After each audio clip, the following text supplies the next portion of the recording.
أعوذ بالله من الشيطان الرجيم. بسم الله الرحمن الرحيم. لا أقسم بيوم القيامة ولا أقسم بالنفس اللوامة. أيحسب الإنسان أن لن نجمع عظامه بلى قادرين على أن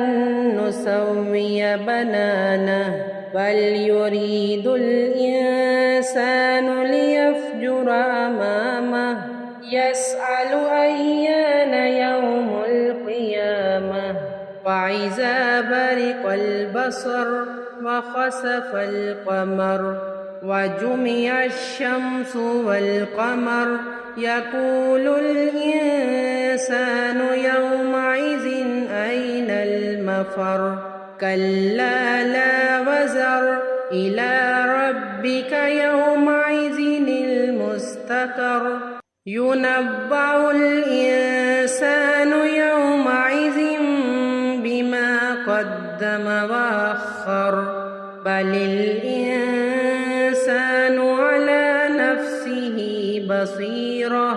ولو ألقى معاذيره لا تحرك به لسانك لتعجل به إن علينا جمعه وقرآنه فإذا قرأناه فاتبع قرآنه ثم إن علينا بيانه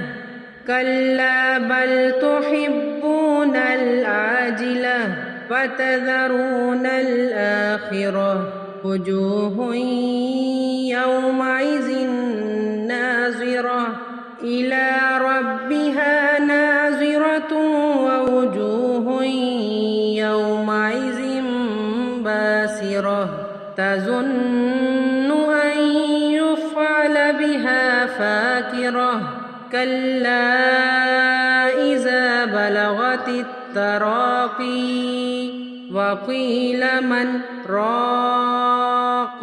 وظن أنه الفراق والتفت الساق بالساق إلى ربك يومئذ المساق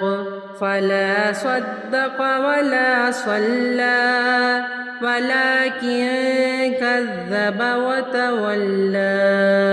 ثم ذهب إلى أهله يتمطى أولى لك فأولى ثم أولى لك فأولى أيحسب الإنسان أن يترك سدى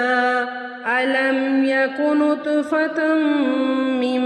مني يمنى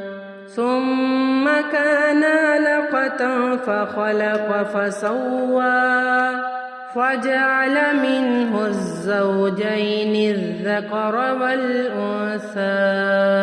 أليس ذلك بقادر على